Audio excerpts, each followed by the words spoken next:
आश्रम। आज हम नारायण आश्रम में हमारी टीम के साथ हमारे श्री अर्जुन सिंह जी और श्री किशन किशोर सी हमारे साहब हैं। हम लोग इस स्थलीय निरीक्षण के लिए आए थे। ये नारायण आश्रम में देख रहे हैं आप कि नारायण आश्रम जो है नारायण स्वामी जी ने बनाया था। ये लगभग 9000 फीट की ऊंचाई में है और ये कहना चाहिए कि 8979 के आसपास है, 9000 फीट की ऊंचाई में है ये नारायण आश्रम में। इसके अगर हम इस भवन की अगर तुलना करें तो 2 कोणीय भाग हैं, जिसमें कोणीय भाग में अंदर से बरामदा है, बरामदा ऊपर शिखर के लिए जाने के लिए रास्ता है।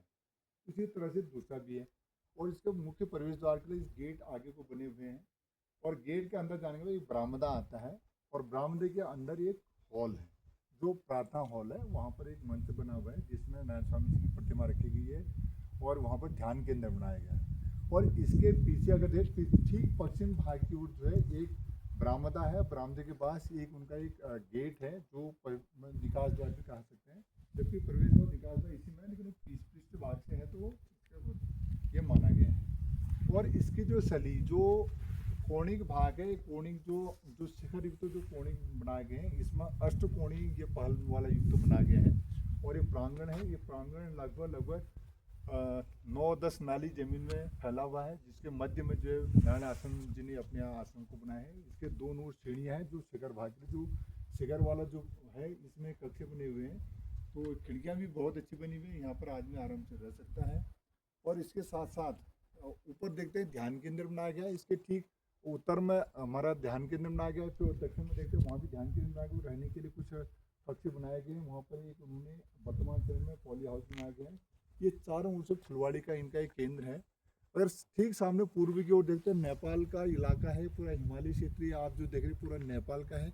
इसके बीच में नीचे जयकोट है, इसके बीच में काली नदी बहती है। यहीं से आगे को ये चौदास घाटी का एरिया है जहाँ पर हम खड़े हैं। चौदास घाटी का एरिया जिसमें 14 गाँव के चौदास घाटी कहा गया है। यहाँ से 3 गाँव ऐसे और आगे सिरदांग सिरखा और अन्य जो गांव है वहाँ से आगे ब्यास घाटी का प्रवेश द्वार प्रारंभ होता है और नीचे से ब्यास घाटी सड़क बनी हुई है।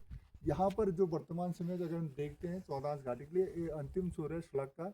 आगे सिरका के लिए प्लानिंग है, बता रहे हैं कि अभी तक तो नहीं बना हुआ है। सिरका के लिए आगे को रोड की प्लानिंग है, जो रोड बनेगी भविष्य में। और इस इधर आश्रम ऊपर जो वर्तमान समय कुछ लोग आते हैं तो यहाँ देखा जाता है कि यहाँ पर ऊपर जो कक्ष बने हुए हैं वहाँ पर भी ध्यान केंद्र के लिए आदमी आराम से बैठ करके ध्यान योग साधना कर सकता है। सबसे उत्तम बात यह कि बिल्कुल सीधे अगर हिमालय की जो पहाड़ी हिमालय के सीधे शुद्ध हवा का जो प्रेशर है इस तरफ को आता है और जो ध्यान केंद्र जो लगाता होगा उस वास्तव में उसको ध्यान जिसका भी ध्यान लगाता है वो उनको वो ध्यान की प्राप्ति होती होगी, ये मेरा कहना है। धन्यवाद अर्जुन जी।